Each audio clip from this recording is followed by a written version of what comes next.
We are TUM. We are TUM. We are TUM. We are TUM. We are TUM. We are TUM. We are TUM.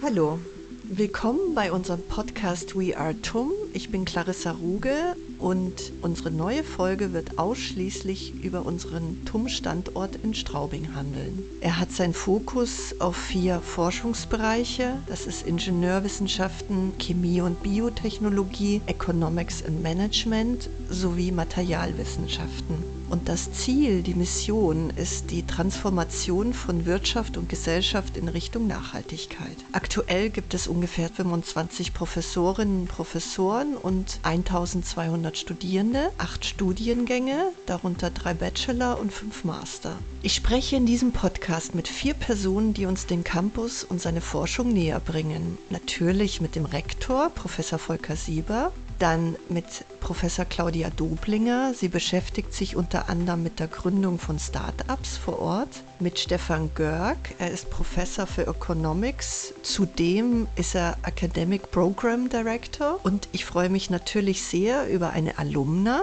dieses Campus. Da spreche ich mit Maria Schießl.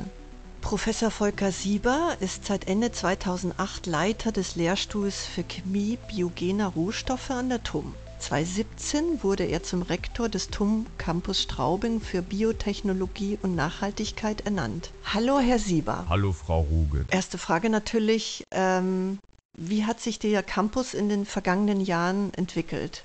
Was fanden Sie am interessantesten oder finden Sie am interessantesten? Das ist eine sehr gute Frage.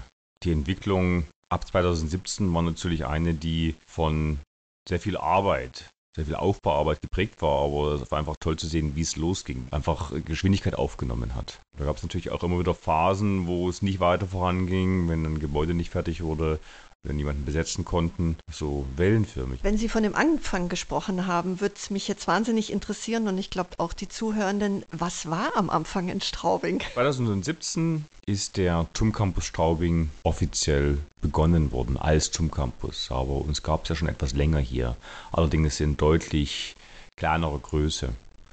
Schon vor über 20 Jahren wurden in Straubing viele Dinge, die mit der Arbeit mit nachwachsenden Rohstoffen, mit Biomasse zu tun hatten, zusammengezogen.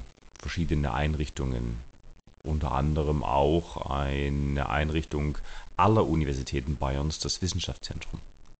Das hat sich dann bis 2017 gut entwickelt. Wir hatten schon die ersten Studierenden hier, aber der richtige Aufbau, der große Schwung im Aufbau, der begann dann eben 2017 auch mit der Etablierung des TUM Campus Straubing. Und am Anfang die Studierenden, gibt ja hier viele internationale Studierende, was ja total spannend ist, aber die werden ja am Anfang nichts von Straubing gewusst haben. Also wie war dieser Weg dahin? Straubing ist jetzt keine Weltstadt. Trotzdem haben wir keine Probleme, Studierende aus aller Welt hier anzulocken. Tatsächlich ist Straubing und das, was wir hier tun, in vielen Teilen der Welt gut bekannt. Einerseits haben wir natürlich ein starkes universitäres Netzwerk. Das heißt, wir arbeiten mit Universitäten in allen Kontinenten zusammen. Zum anderen ist die Aktivität mit den nachwachsenden Rohstoffen der anderen Einrichtungen in Straubing schon seit Jahrzehnten auch weltweit bekannt. Und wir haben Delegationen aus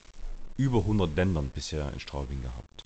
Besonders beeindruckend war zu sehen, wie wir in sehr wenigen Jahren von letztlich 20 Studierenden auf weit über 1000 bekommen haben. Und die jungen Leute zu sehen, die wir jetzt hier in Straubing haben, die hier rumlaufen aus aller Welt, das ist einfach etwas, was einen sehr befriedigt und auch stolz macht. Diese 1000 und Sie sind der Rektor. Was würden Sie jetzt aus dem Bauch sofort sagen, was hier einfach super ist? Die Interdisziplinarität ist das, was den Standort ausmacht und kennzeichnet. Das heißt, die Studiengänge beinhalten natürlich ihre Schwerpunkte, zum Beispiel in der Chemie, Biochemie, Biotechnologie oder andere eher in der Verfahrenstechnik oder wiederum andere in den Volkswirtschaften.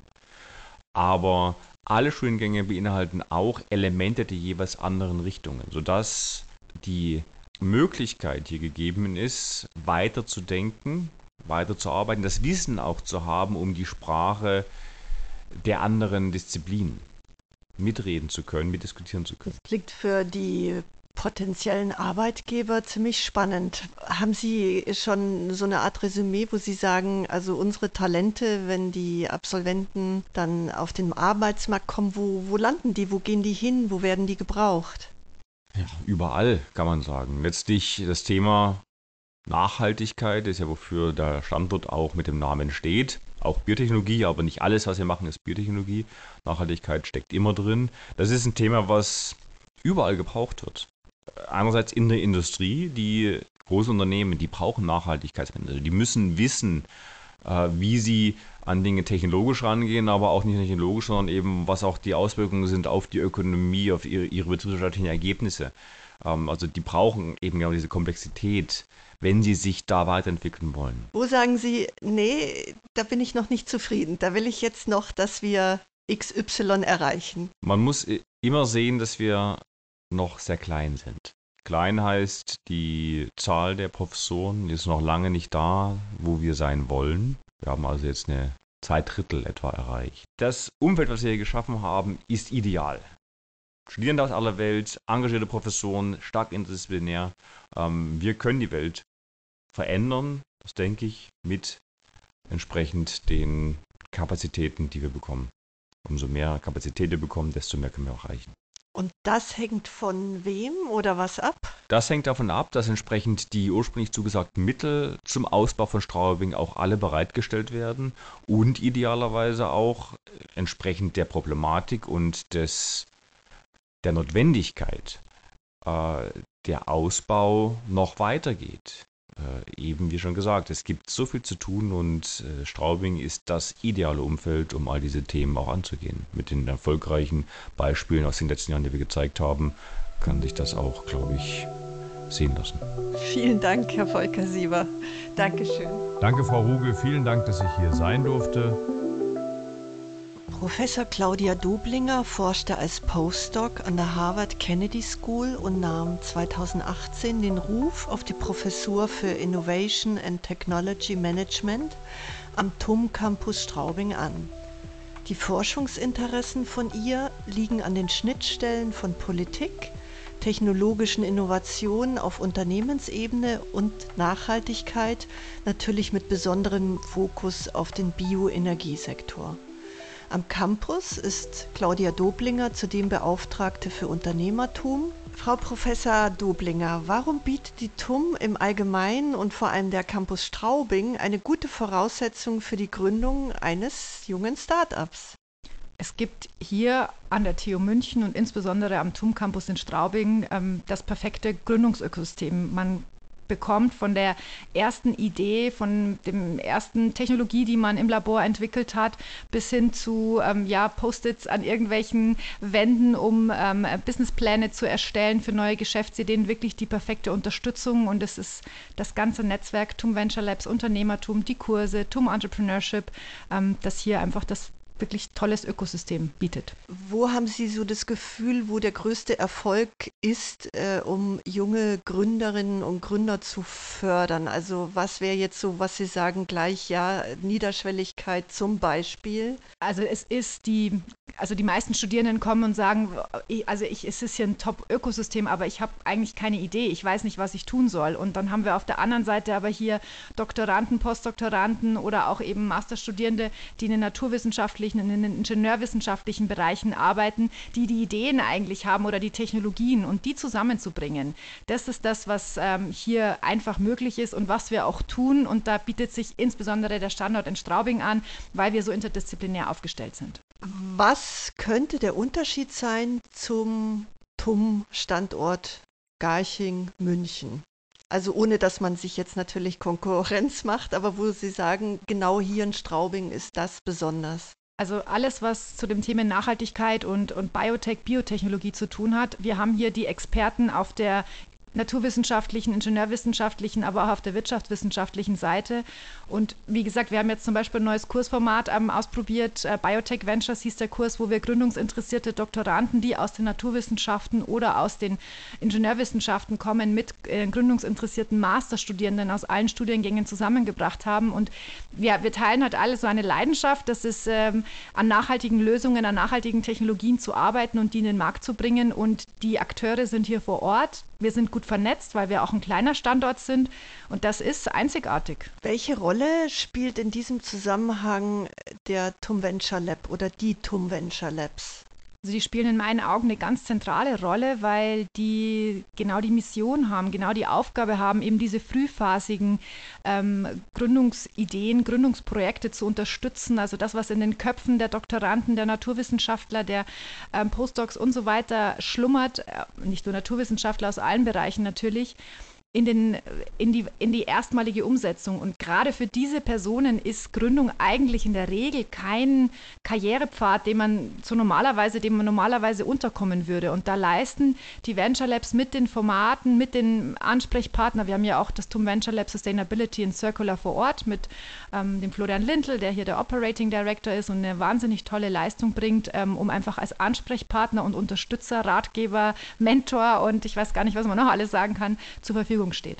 Also neben dem Wissen, das Sie und die Unterstützung, frage ich mich gerade, wahrscheinlich ist Psychologie auch nicht unwichtig, oder? Dass man überhaupt das Vertrauen stärkt, hier in Straubing zu sagen, ja, gute Idee, wie wäre es mit einem Start-up oder welche Erfahrungen machen Sie da? Also ich habe schon das Gefühl, dass auch die Kollegen hier alles sehr, also auch die Professoren, auch die Mitarbeiter sehr stark unterstützen und natürlich auch von meiner Seite und von vielen anderen Seiten, wo das eben als alternativer Karrierepfad und wenn Ideen da sind, dann bekommen die Unterstützung, die sie brauchen. Also ich denke, dass hier eine sehr große Offenheit da ist und wir arbeiten alle an der Mission, nachhaltige Technologien in den Markt zu bringen und die scheitern oftmals nicht daran, dass es keine Ideen oder keine Technologien dann letztendlich gibt, sondern darum, dass sie nicht in die Umsetzung gebracht werden und da müssen wir alle zusammen dran arbeiten und das tun wir hier am Campus in Straubing. Auch gutes Stichwort wieder Umsetzung. Wo, sagen Sie, müssten wir jetzt wirklich in den nächsten Jahren einen Hebel ansetzen, dass es wirklich auf die Straße geht? Also hier in Straubing, verstehe ich richtig, wird alles gefördert und was passiert dann oder was sollte nicht passieren? Genau, also das ist genau das Kernthema, das Sie anschneiden. Also es ist auch die Skalierung. Also wir sind es ist viel Positives passiert im Anreizen, im Weiterbringen, aber das dann wirklich auch in die nächste Phase zu bringen, in die Skalierung zu bringen. Also dass die Unternehmen gegründet werden und dass sie dann aber auch in die großzahlige Produktion, in die Weiterverwertung einsteigen können. Das ist kein Straubinger Problem, kein TUM-Problem, sondern eher ein deutsches Problem, gerade wenn es um Deep Tech-Innovationen geht.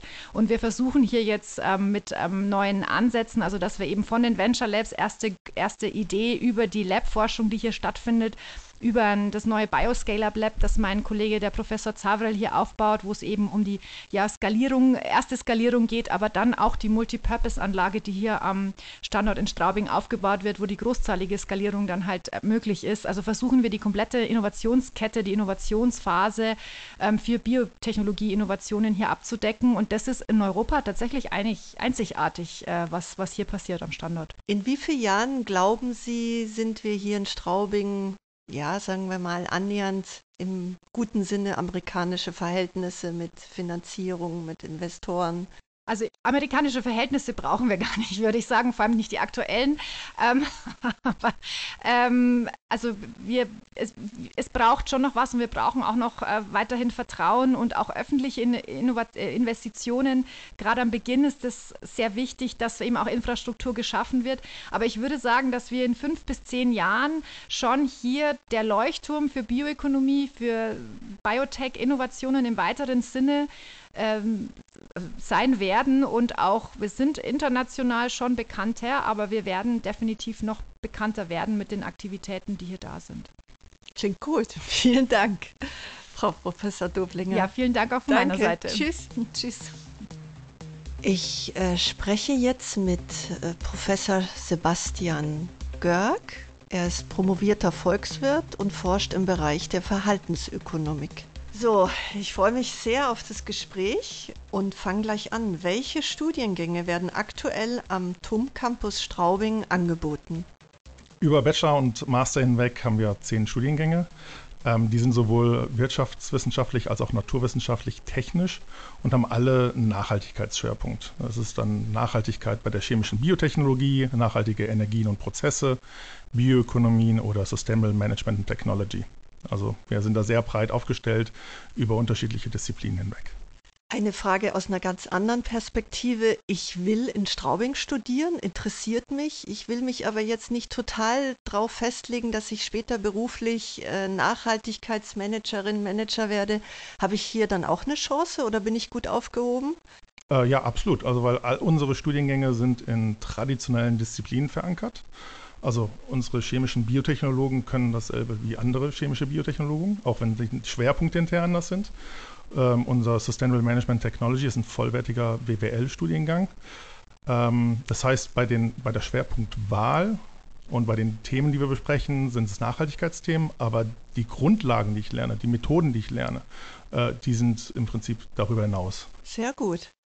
Was interessiert Sie am meisten? Also natürlich ganz viel, aber wo Sie jetzt gerade sagen, hey, das ist spannend. Also ich bin ja Volkswirt, also Ökonom. Insofern interessiert mich natürlich, wie gesetzliche Rahmenbedingungen, aber auch individuelles Verhalten, das zum Beispiel durch Steuern oder Ähnliches beeinflusst wird, in dem Nachhaltigkeitskontext relevant ist. Aber hier am Campus speziell interessiert mich halt, dass ich das mit den anderen Disziplinen zusammendenken kann. Ne? Also dass ich nicht nur einfach theoretisch über Regulierung oder Verhalten nachdenken kann, sondern ich kann mit Betriebswirten darüber reden, wie das im Unternehmen wirkt. Ich kann mit den Leuten aus dem Technikbereich, aus den Naturwissenschaften darüber reden, welche Technologien vielleicht eher marktfähig dadurch werden. Und natürlich andersrum sehe ich meinen Beitrag, dass man auch diesen Schritt von was im Labor möglich ist vielleicht nicht das, was am Ende sich am Markt realisiert.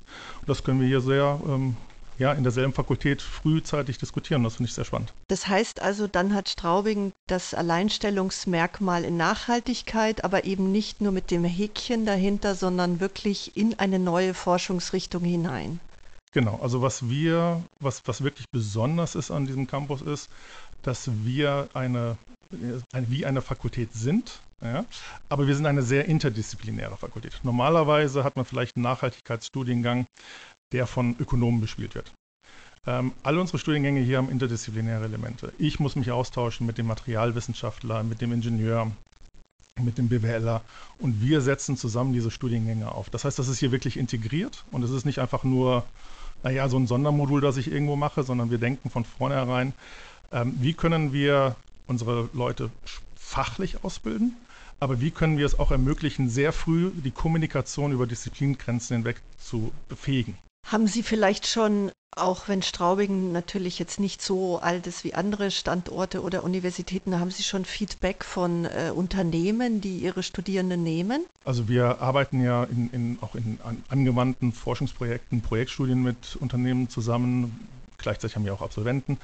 Und die Unternehmen mögen das, dass unsere Studenten schon diese Kommunikation über die Disziplingrenzen hinweg können. Weil das ist etwas, was spätestens im Unternehmen auf sie zukommt. Ja? Also wenn ich als Betriebswirt in einem technischen Unternehmen anfange zu arbeiten, dann rede ich nicht nur mit Leuten, die denselben Hintergrund haben, sondern ich rede dann vielleicht mit dem Projektingenieur oder jemanden, der vielleicht in der Forschung tätig ist in diesem Unternehmen. Und das ist etwas, was wir immer wieder hören, dass interdisziplinäre Ausbildung, das Zusammenarbeiten über die Disziplinen hinweg in Projekten eine sehr wichtige Eigenschaft ist. Und ich glaube, das ist das, was wir unseren Studenten auch mitgeben.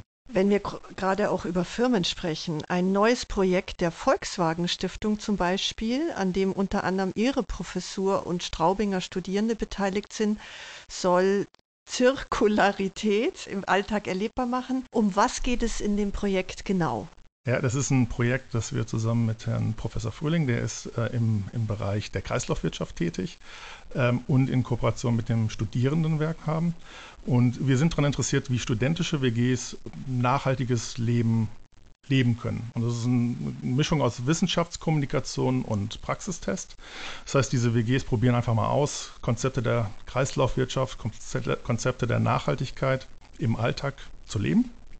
Berichten darüber, was gut klappt, was nicht gut klappt auf Social Media Und wir möchten dann am Ende dann daraus praktische Ratgeber für andere studentische WGs ermitteln. Und das ist halt auch so dieser Weg. Wir versuchen nicht nur unsere Wissenschaft zu machen, sondern darüber dann natürlich auch die Erkenntnisse Gruppen, die vielleicht normalerweise nicht daran partizipieren würden, zur Verfügung zu stellen. Was wünschen Sie sich für die Zukunft des Campus? Ich glaube, das sind zwei Sachen. Das eine ist die Sichtbarkeit des Campuses erhöhen. Es gibt immer wieder Leute, die sehr überrascht sind, dass die TUM in Straubing ist. Das soll weniger überraschend sein, sondern einfach eine Selbstverständlichkeit werden wie die anderen Standorte der TUM. Aber was ein ganz großer Wunsch von mir dabei ist, dass wir diesen großartigen familiären Charakter, den wir hier am Campus haben, dabei trotzdem weiterbehalten können. Also ich kenne meine Studierende, ich kenne fast jeden Mitarbeiter, der hier arbeitet am Campus. Und das ist schon hier kein anonymer Massenuni-Platz, sondern es ist wirklich eine große Familie und diese Strukturen, die sollten wir uns auch versuchen, weiterhin zu bewahren. Eine persönliche Frage sei mir erlaubt. In Ihrem Lebenslauf waren Sie unter anderem in Bonn, in Florida, wahrscheinlich noch in anderen Städten. Jetzt sind Sie in Straubing. Ja, wie ist es? Naja, ich habe einfach Palm und Strand gegen den Bayerischen Wald und die Donau getauscht. Also so viel anders ist das ja gar nicht. Naja, vom Wetter, aber die Regentage haben wir hinter uns gebracht. Ja, also ich finde Straubing eine wirklich tolle, lebenswerte Stadt, weil man tatsächlich hier alles mit dem Fahrrad oder zu Fuß machen kann. Und man ist unglaublich schnell in der Natur. Donau, Bayerischer Wald, auch die Alpen sind nicht weit weg. Also man hat hier eine sehr hohe Lebensqualität, die ich zu schätzen weiß. Sehr schön. Vielen Dank für das Gespräch. Vielen herzlichen Dank.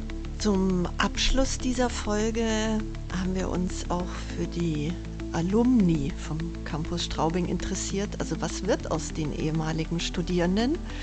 Deswegen freue ich mich auf ein Gespräch mit Maria Schießl. Sie hat sowohl ihren Bachelor als auch ihren Masterabschluss im Studiengang Nachwachsende Rohstoffe am TUM Campus Straubing absolviert. Hallo Maria Schießl. Hallo. Wieso hast du dich für ein Studium auch noch in deiner Heimatstadt entschieden? Ja, tatsächlich war es gar nicht, weil es in meiner Heimatstadt ist, sondern eher auch wegen der Studienrichtung natürlich. Das würde jetzt keinen Sinn machen, was zu studieren, nur weil es näher ist, aber es interessiert einen nicht.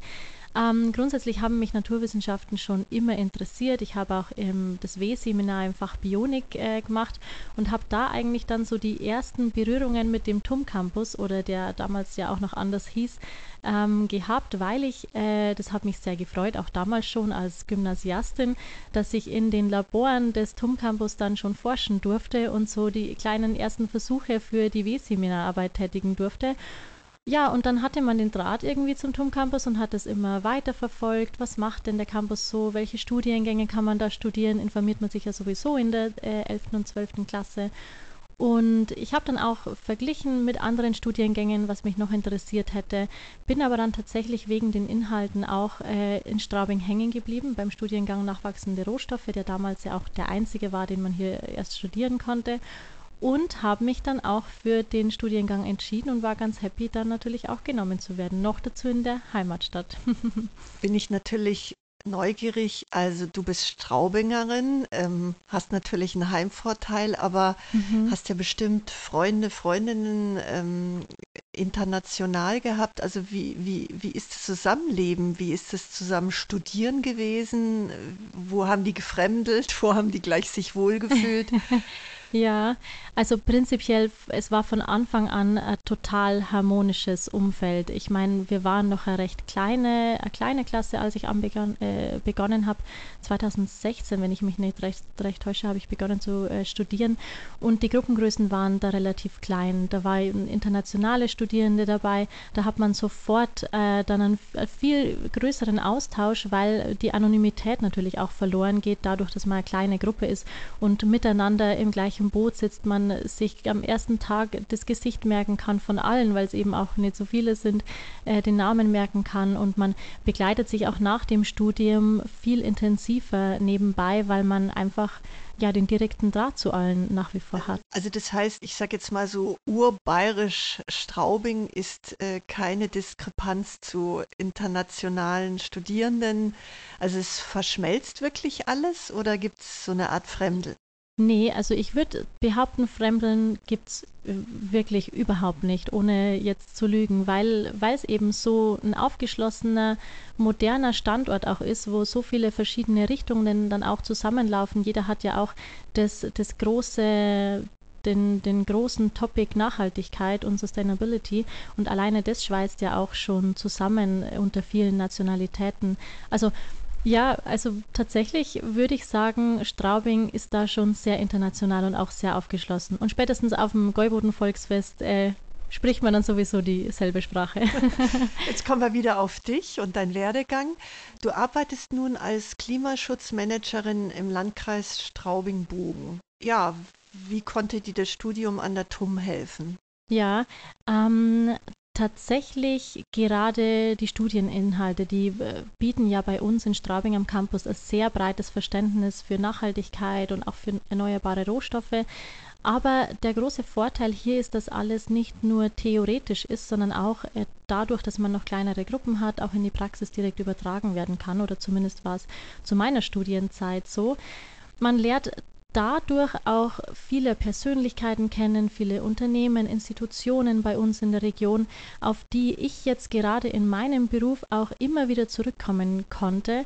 Und mir hilft es einfach enorm in meiner Arbeit jetzt als Klimaschutzmanagerin für einen Landkreis weiter, dass ich einfach Maßnahmen planen kann, Projekte in der Region anstoßen kann, weil ich weiß, auf wen ich zugehen muss, weil ich auch weiß, was diese Unternehmen oder auch diese Institutionen weiterbringt, wo wir beide davon profitieren können.